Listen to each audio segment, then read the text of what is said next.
নমস্কার বন্ধুরা, আজকের এই গল্পে আপনাদের স্বাগতম। বন্ধুরা, আমার নাম কাব্য এবং আমি এখন স্কুলে পড়াশোনা করছি। জুন মাসে আমার স্কুলে ছুটি চলছিল। এই ছুটির মধ্যেই ছিল বিয়ের মৌসুম, যার মধ্যে একটি বিয়ে ছিল আমার আত্মীয়ের বাড়িতে, যেখানে আমার পরিবারের সবাইকে যাওয়া বাধ্যতামূলক ছিল। আমার পরিবারের সবাই যাওয়ার জন্য প্রস্তুত ছিল, কিন্তু সবচেয়ে বড় সমস্যা ছিল বাড়িতে কে থাকবে এবং বাড়ির দেখাশোনা কে করবে। কারণ বাড়ি বন্ধ করে বিয়েতে গেলে বাড়িতে চুরির ভয় থাকে, তাই সবাই একসাথে যাওয়াও সম্ভব হচ্ছিল না। সবাই মিলে সিদ্ধান্ত নিল যে আমি বাড়িতেই থাকব। আমিও বিয়েতে যেতে চেয়েছিলাম, কিন্তু তারপর বাড়িতে কে থাকবে এই ভেবেই আমি যাইনি এবং বাড়িতেই থাকলাম। কিন্তু বাবা আমাকে বাড়িতে একা রেখে কিভাবে যেতে পারতেন?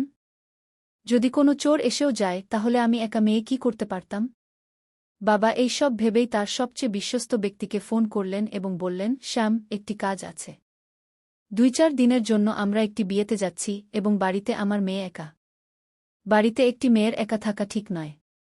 যদি তোমার কোনো সমস্যা না হয় তাহলে তুমি কি কয়েকদিন আমার মেয়ের সাথে থাকতে পারো? শ্যাম আমার চাচা ছিলেন। শ্যাম চাচা বললেন, এতে সমস্যা কি? যেমন আমি এখান থেকে আমার কাজে যাই তেমনি সেখান থেকে চলে আসব। যাই হোক, আমি শুধু রাতেই বাড়ি আসি, তাই রাতে আমি তোমার বাড়িতে ঘুমিয়ে যাব। চাচা রাতে আমাদের বাড়িতে ঘুমানোর জন্য রাজি হয়ে গেলেন। বাবাকে বললেন, আপনি চিন্তা করবেন না, আমি আছি, তাই কোনো সমস্যা হবে না। চাচার বিয়ে হয়েছিল 2 বছর আগে। বাবা এবং মা স্নান করে যাওয়ার জন্য প্রস্তুত হয়ে গেলেন এবং সন্ধ্যায় রওনা হলেন। তারপর সন্ধ্যায় যখন চাচা আসছিলেন তখন তিনি আমাকে ফোন করলেন এবং জিজ্ঞাসা করলেন, খাবারে কি খাবে? আমি বললাম, চাচা, একটু পনিরের তরকারি নিয়ে আসবেন, কারণ আমি পনিরের তরকারি খুব পছন্দ করি। আমি রুটি এবং ভাত রান্না করে রেখেছিলাম। সন্ধ্যায় যখন চাচা এলেন তখন তিনি তার সাথে পনিরের তরকারিও নিয়ে এলেন। চাচা সেখান থেকে আসার পর খুব ক্লান্ত হয়ে গিয়েছিলেন এবং বললেন, কাব্য, তুমি খাবার পরিবেশন করো, আমি হাতমুখ ধুয়ে আসছি।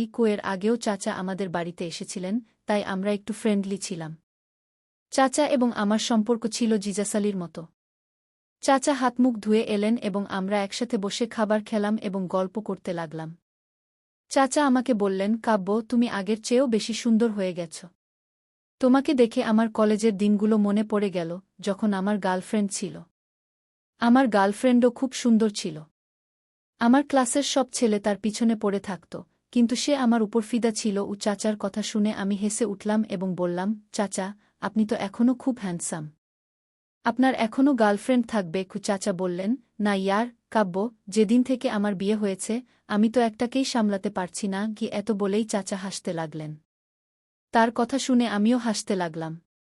আমি চাচাকে বললাম, চাচা, দুধ খাবেন? চাচা আমার দিকে তাকিয়ে বললেন, হ্যাঁ, যদি থাকে তবে একটু নিয়ে আসো। আমি কিচেনে গিয়ে দুধ নিয়ে এলাম এবং চাচাকে দিলাম। চাচা দুধ খেয়ে বললেন, কাব্য, দুধ কত মিষ্টি, এবং মজা করতে লাগলেন। আমি চাচাকে বললাম, চাচা, আপনি তো প্রতিদিন বাড়িতে দুধ খান। চাচা আমার কথা বুঝে হেসে উঠলেন। তারপর আমরা সবাই মিলে খাবার খেলাম। খাবার খাওয়ার পর চাচা ফোন চালাতে লাগলেন এবং আমি কিচেনে গিয়ে কাজ করতে লাগলাম। সব কাজ শেষ করার পর আমরা রাত 1টা পর্যন্ত এটা সেটা নিয়ে গল্প করতে লাগলাম। চাচা এত ভালো ছিলেন যে গল্প করতে করতে সময়ের খেয়ালই থাকল না। তারপর আমি আমার রুমে গিয়ে ঘুমিয়ে পড়লাম এবং চাচা তার রুমে ঘুমিয়ে পড়লেন। সকালে আমি তাড়াতাড়ি উঠে চাচার জন্য নাস্তা বানাতে লাগলাম, কিন্তু দেখলাম চাচা এখনও উঠেননি। আমি চাচাকে ডাকতে লাগলাম এবং বললাম, চাচা, আপনার দেরি হয়ে যাচ্ছে, উঠে পড়ুন। কিন্তু সম্ভবত গত রাতে দেরি করে ঘুমানোর কারণে চাচা গভীর ঘুমে ছিলেন এবং চাচা আমার ডাক শুনতেই পাচ্ছিলেন না। আমি চাচার রুমে গেলাম এবং চাচাকে জাগাতে লাগলাম। তারপর আমি চাচার উপর থেকে কম্বল টান দিলাম, তখন হঠাৎ আমার নজর এমন জায়গায় পড়ল যা দেখে আমি লজ্জায় পড়ে গেলাম। আমি কিছুক্ষণ চাচার দিকে তাকিয়ে রইলাম এবং আমার মনে লাড্ডু ফুটতে লাগল। ঠিক তখনই চাচার চোখ খুলে গেল এবং চাচা বললেন, অরে কাব্য। আমি চাচার দিকে তাকিয়ে বললাম, চাচা, উঠে পড়ুন, আপনার দেরি হয়ে যাবে। চাচা ফোন তুলে দেখলেন এবং বললেন, অরে বাপরে, আজ তো অনেক সময় হয়ে গেছে। আমি চাচাকে বললাম, আপনি দ্রুত স্নান করে নিন, আপনার নাস্তা রেডি। চাচা বাথরুমে গেলেন এবং স্নান করে দ্রুত বেরিয়ে এলেন। চাচা দ্রুত নাস্তা করে আমি চাচুর জন্য টিফিন প্যাক করলাম। চাচু অফিসের জন্য বেরিয়ে গেলেন। তারপর আমি বাড়ি পরিষ্কার করতে লাগলাম। দ্রুত পরিষ্কার করার পর আমি গোসল করতে গেলাম। গোসল করে আবার প্রস্তুত হয়ে নাস্তা করলাম এবং কিছুক্ষণ বিশ্রাম নিলাম। আজ বাড়িতে কেউ ছিল না, তাই পুরো বাড়ি খালি খালি লাগছিল। একদমই ভাল লাগছিল না। বুঝতে পারছিলাম না কি করব। দুপুরে আমি ভাবলাম কিছুক্ষণ পড়াশোনা করে নিই। ৫:০০ বাজে পর্যন্ত আমি পড়াশোনা করলাম, তারপর ফোন ব্যবহার শুরু করলাম। ফোন ব্যবহার করতে করতে কখন যে আমি ঘুমিয়ে পড়লাম কিছুই টের পাইনি। কিছুক্ষণ পরে যখন জেগে উঠলাম দেখলাম চাচু আসার সময় হয়ে গেছে। ঘুমানোর সময় আমি পুরোপুরি ঘামে ভিজে গিয়েছিলাম, তাই ভাবলাম গোসল করে নিই। গোসল করে আজ আমি একটি লাল রঙের সুন্দর শর্ট ড্রেস পরলাম। সেই ড্রেসটি আমার প্রিয় ছিল এবং আমার শরীরে পুরোপুরি ফিট হয়েছিল। তারপর আমি কিছু মেকআপ করলাম, তখন পর্যন্ত চাচু এসে গিয়েছিলেন। আমি ঘর থেকে বের হওয়ার সাথে সাথেই চাচু আমাকে দেখে থমকে গেলেন এবং বললেন, আরে ওহে কাব্য, আজ তুমি অসাধারণ দেখাচ্ছ। তোমাকে দেখে আমার যৌবনের দিনগুলো মনে পড়ে গেল। আমি অনুভব করলাম এবং দেখলাম যে চাচু আমাকে এক ভিন্ন দৃষ্টিতে দেখছেন। হঠাৎ আমার নজর আবার সেই জায়গায় গেল, যা দেখে আমি লজ্জা পেলাম, কিন্তু চাচু তা ব্যাগের পিছনে লুকিয়ে রেখেছিলেন। চাচু আমার দিকে খুব মনোযোগ দিয়ে দেখছিলেন, আমার খুব ভাল লাগছিল। আমার ইচ্ছা হচ্ছিল যে চাচু আমাকে তার বাহুতে জড়িয়ে ধরে। চাচুর মুখ থেকে প্রশংসা শুনে আমি ভেতরে ভেতরে গলে গেলাম, যেন কেউ আগুন লাগিয়ে দিয়েছে। কিন্তু আমি শান্ত থাকলাম, কারণ তিনি আমার চাচু ছিলেন। তারপর চাচু আমাকে বললেন, কাব্য, আমি ফ্রেশ হয়ে আসি, তুমি খাবার তৈরি করে রাখো। আমি বললাম, ঠিক আছে চাচু, কিন্তু তার জন্য খাবার বানাতে হবে, এখনও আমি খাবার বানাইনি। চাচু বললেন, ঠিক আছে, তুমি খাবার বানাও, আমি তখন পর্যন্ত বিশ্রাম নিই। আমি বললাম, ঠিক আছে চাচু। চাচু সোফায় বসে বিশ্রাম নিতে লাগলেন, আর আমি খাবার বানানোর জন্য কিচেনে চলে গেলাম। যেখানে চাচু বসেছিলেন সেখান থেকে কিচেন পরিষ্কার দেখা যাচ্ছিল। আমি বারবার পিছনে তাকালে দেখলাম চাচুর দৃষ্টি আমার উপরই স্থির ছিল। তার এইভাবে তাকানো আমার খুব ভাল লাগছিল, কারণ চাচু এর আগেও ৪-৫ বার বাড়িতে এসেছিলেন। চাচু আমার সাথে খুব খোলামেলা কথা বলতেন এবং আমি তার সাথে সময় কাটাতে ভালোবাসতাম। তাই তার এইভাবে তাকানোটাও আমার ভাল লাগছিল। আমি খাবার বানাচ্ছিলাম, তখনই লাইট চলে গেল। উপর থেকে এত গরম ছিল যে আমি পুরোপুরি ঘামে ভিজে গিয়েছিলাম, আর এখন অন্ধকারও হয়ে গেল। তখন চাচু তার ফোনের টর্চ জ্বালিয়ে কিচেনে চলে এলেন এবং আমাকে বললেন, কাব্য, আজ গরম খুব বেশি। আমি বললাম, হ্যাঁ চাচু, আর এখন তো লাইটও চলে গেছে। আমার বাড়িতে ইনভার্টারও নেই। চাচু আমাকে টর্চ দেখালেন, আর আমি একটি মোমবাতি জ্বালিয়ে কিচেনে রাখলাম। চাচু বললেন, কাব্য, তুমি ঘামে পুরোপুরি ভিজে গেছ, আমি কি কিছু সাহায্য করতে পারি? আমি খুব বিব্রত ছিলাম, তাই হ্যাঁ বলে দিলাম। চাচু খাবার বানাতে আমাকে সাহায্য করতে লাগলেন। আমি আর চাচু মিলে খাবার বানালাম এবং কথা বলতে লাগলাম। কিছুক্ষণের মধ্যেই লাইটও চলে এল। চাচু আমার দিকে তাকাতে লাগলেন। ঘামে ভিজে যাওয়ার কারণে আমার শরীর স্পষ্ট দেখা যাচ্ছিল। আমিও এখন কিছুটা তার দিকে ঘুরে গেলাম, যাতে তিনি সহজে আমাকে ভালোভাবে দেখতে পারেন। তারপর আমি চাচুকে বললাম, চাচু, আপনি বিশ্রাম নিন, খাবার প্রায় তৈরি। চাচু আমার দিকে পাখা ঘুরিয়ে দিলেন এবং বিশ্রাম নিতে লাগলেন। কিছুক্ষণ পরে খাবার তৈরি হয়ে গেল। কিচেনের কাজ শেষ করে আমি ভাবলাম গোসল করে নিই। চাচু সোফায় বসে তার কাজ করছিলেন। আমি চাচুকে বললাম, চাচু, আমি গোসল করতে যাচ্ছি। চাচু বললেন, ঠিক আছে। আমি গোসল করে একটি শর্ট ফ্রক পরলাম, যা চাচু আমাকে জন্মদিনে উপহার দিয়েছিলেন। আজ যখন আমি সেই শর্ট ড্রেস পরে এলাম, চাচুর চোখ খুলে খুলে রইল। চাচু আমাকে দেখে খুব খুশি হলেন এবং বললেন, এটা তো সেই ড্রেস নয় যা আমি তোমাকে তোমার জন্মদিনে দিয়েছিলাম। আমি বললাম, হ্যাঁ চাচু, আপনার দেওয়া ড্রেসটি আমার খুব পছন্দ হয়েছে। চাচু বললেন, তুমি এই ড্রেসে সত্যিই খুব সুন্দর দেখাচ্ছ। আমার ইচ্ছা হচ্ছে তোমার দিকে তাকিয়ে থাকি। তার কথা শুনে আমি লজ্জায় মাথা নিচু করে নিলাম। তারপর আমি আর চাচু মিলে খাবার খেলাম এবং অনেক কথা বললাম। কিচেনের কাজ শেষ করে আমি চাচুর রুমে তার সাথে কথা বলতে গেলাম।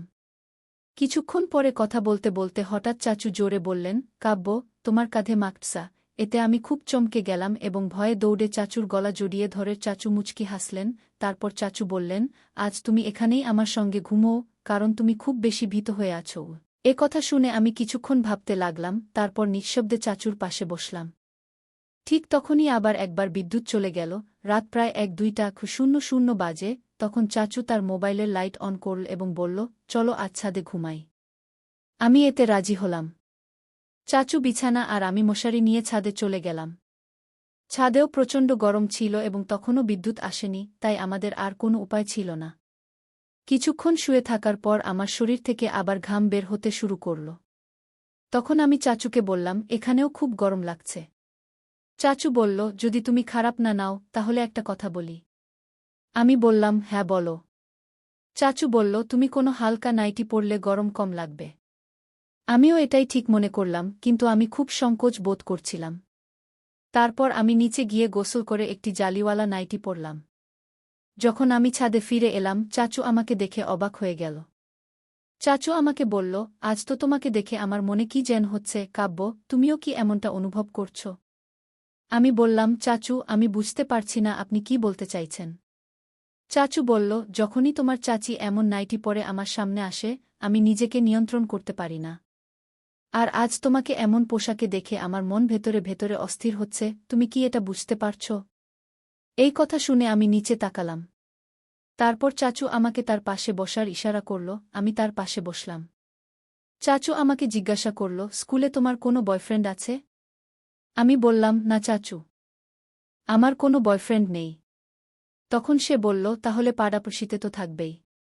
আমি বললাম, না চাচু, আমার পড়াশোনার জন্য কোথাও সময় থাকে না। চাচু বলল, কাব্য, তুমি এখন বড় হয়ে গেছ, এই বয়সেও তোমার কোনো বয়ফ্রেন্ড নেই? তুমি শেষ পর্যন্ত কোন দুনিয়ায় বাস করছ? এই বয়সে মেয়েরা বয়ফ্রেন্ডকে কাপড়ের মতো বদলায়, আর তুমি এখনও পুরানো যুগের জীবন যাপন করছ। এতে আমি কিছুটা লজ্জিত ও নীরব থাকলাম। তারপর চাচু আমার হাত ধরে বলল, কখনো কি তোমার ইচ্ছা হয় না কোনো পুরুষের সাথে সময় কাটানোর? আমি বললাম, চাচু, এখন পর্যন্ত কেউ এমন পায়নি। চাচু বলল, ভালো, তাহলে বলো, আমি তোমাকে কেমন লাগি? আমি বললাম, চাচু, আপনি খুব হ্যান্ডসাম। চাচু বলল, ভালো, তাহলে বলো, আমার সাথে কথা বলতে তোমার কেমন লাগে? আমি বললাম, চাচু, খুব ভালো লাগে। এত শুনে চাচুর মুখে একটি শয়তানি হাসি ফুটে উঠল এবং সে আমাকে তার কোলে টেনে নিল। আমার মনও ভেতরে ভেতরে অস্থির হচ্ছিল, আমি নিজেকে নিয়ন্ত্রণ করতে পারছিলাম না। আমি কোনো প্রতিবাদও করলাম না। চাচুর বাহুতে আমি নিজেকে নিরাপদ অনুভব করছিলাম। তারপর চাচু বলল, কাব্য, আমি কি তোমার সাথে কিছু সময় কাটাতে পারি? দেখো, যদি তুমি রাজি হও তবেই সব ঠিক থাকবে। যদি তোমার ইচ্ছা না থাকে তাহলে কোনো জবরদস্তি নেই। আমি শুধু চাই তুমি তোমার যৌবনের সেই দিনগুলো উপভোগ করো, যা আজকাল প্রতিটি মেয়ে চায়। আমি লজ্জায় চাচুকে বললাম, চাচু, আপনি যা ঠিক মনে করেন। এত শুনে চাচু আমাকে সেই সুখ দিতে শুরু করল, যার জন্য আমি দীর্ঘদিন অপেক্ষা করছিলাম। চাচুর সাথে আমার খুব ভালো লাগছিল। কিছুক্ষণের মধ্যেই আমরা দুজনেই আমাদের গন্তব্যে পৌঁছে গিয়েছিলাম। কিছুক্ষণ পর চাচু আমাকে তার কলেজের গল্প শোনাতে লাগল এবং সেই রাতে আমরা কথা বলতে বলতে ঘুমিয়ে পড়লাম। পরের দিন সকালে যখন আমি উঠলাম, আমি লজ্জায় চাচুর দিকে তাকাতে পারছিলাম না। চাচু বলল, দেখো কাব্য, কোনো জবরদস্তি নেই। আমাদের মধ্যে যা কিছু হয়েছে তা আমাদের সম্মতিতেই হয়েছে। যদি তুমি ভবিষ্যতেও আমার সাথে সময় কাটাতে চাও, তুমি আমাকে ডাকতে পারো বা আমাকে জানাতে পারো। এরপর ধীরে ধীরে সময় কেটে গেল এবং চাচুর সাথে আমার সম্পর্ক গভীর হতে থাকল। এভাবে 7-8 মাস কেটে গেল। তারপর একদিন মা আমার উপর সন্দেহ করতে শুরু করল। মা আমাকে তার পাশে বসাল এবং জিজ্ঞাসা করল, কাব্য, এসব কি চলছে? আমিও মাকে বললাম, মা, এমন কিছু নয়, আপনি ভুল বুঝছেন।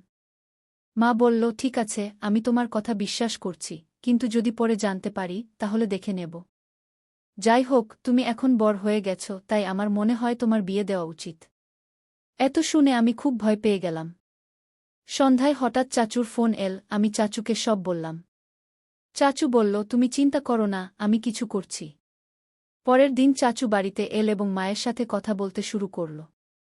সে বলল, দিদি, কাব্য বড় হয়ে গেছে, আমার মনে হয় এখন তার বিয়ে দেওয়া উচিত। আমার নজরে একটি ছেলে আছে, ছেলেটি খুব ভালো। আমার মা জিজ্ঞাসা করল, ছেলেটিকে? তখন আমার চাচু বলল, আমার বন্ধুর ছেলে। আমার বন্ধু এবং তার স্ত্রী একটি দুর্ঘটনায় এই পৃথিবী ছেড়ে চলে গেছেন। তাদের একমাত্র ছেলে, তার চাকরি খুব ভালো এবং সে একা, পরিবারে আর কেউ নেই। এর চেয়ে ভালো সম্পর্ক আর কোথায় পাবেন? আমার মায়েরও কোনো আপত্তি ছিল না, কারণ ছেলেটির মধ্যে কোনো খুঁত ছিল না এবং পরিবারেও কেউ ছিল না। এমন সম্পর্কের জন্য মা-বাবা তো আকুলি-বিকুলি খোঁজেন। যখন চাচু এই কথা বলে চলে গেলেন, তখন আমি রেগে চাচুকে ফোন করে বললাম, এটা আপনি কি করলেন? চাচু বললেন, তুমি চিন্তা করো না, সে খুবই ভোলা। বিয়ের পরেও আমাদের সম্পর্কে কোনো ঘাটতি আসবে না।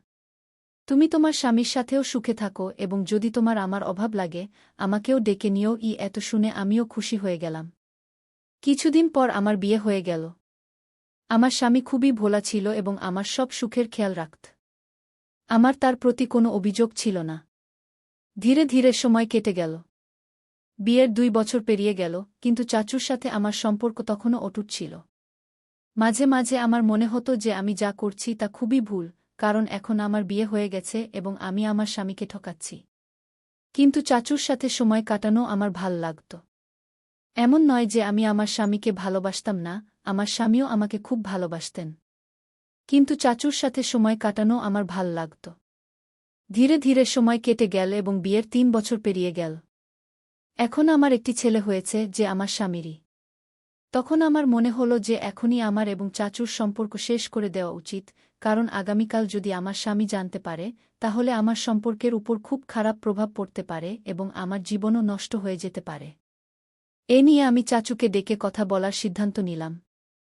পরে সন্ধ্যায় আমি চাচুকে বাড়িতে ডাকলাম এবং তার সাথে মুখোমুখি বসে কথা বললাম। আমি চাচুকে বললাম, চাচু, আমি আমার জীবনে সুখে থাকতে চাই। আমার স্বামী খুব ভোলা এবং আমি তার ভোলামির সুযোগ নিচ্ছি। এখন আমার এসব কিছু ভাল লাগছে না। যেমনই হোক, সে আমার স্বামী, সে আমাকে কখনো কষ্ট দেয়নি, আমার সাথে কোনো খারাপ আচরণও করেনি। কিন্তু আমি তাকে ঠকাচ্ছি। বিয়ের আগে আমাদের মধ্যে যা কিছু ছিল তা আলাদা কথা। কিন্তু এখন আমার বিয়ে হয়ে গেছে এবং আমি একটি শিশুর মা, তাই আমার মনে হয় না যে এখন আমাদের সম্পর্ক বজায় রাখা উচিত। কারণ যদি চাচি জানতে পারেন তাহলে আপনার জীবনও খারাপ হতে পারে এবং আমারও। তাই আমাদের এখনই এই সম্পর্ক শেষ করে দেওয়া উচিত। এতে চাচু সম্মতি জানালেন এবং বললেন, কাব্য, তুমি ঠিক বলছ। এত বলেই আমি চাচুর সাথে সব সম্পর্ক শেষ করে দিলাম। এখন আমি বেশ শান্তিতে ছিলাম। কিছুদিন ধরে যে অস্থিরতা অনুভব করছিলাম, এখন আমি খুবই খুশি। তারা বলে না কি, যদি সকালের ভুলে স্বামী ফিরে আসে তাকে ভুলা বলে না। আমিও দ্বৈত জীবন কাটাতে কাটাতে ক্লান্ত হয়ে পড়েছিলাম। শুরুতে সব কিছু খুব ভাল লাগছিল, কিন্তু এখন আমি নিজেই লজ্জা বোধ করছিলাম যে আমি এত ভুল কেন করছি। তাই আমি এই সিদ্ধান্ত নিলাম। তাই বন্ধুরা, আপনাদের এই গল্পটি কেমন লাগলো কমেন্ট করে অবশ্যই জানাবেন। যদি গল্পটি পছন্দ হয় তবে লাইক করুন এবং আপনার বন্ধুদের সাথে শেয়ার করুন। আরও এমন রোমাঞ্চকর গল্পের জন্য আমাদের চ্যানেল সাবস্ক্রাইব করুন।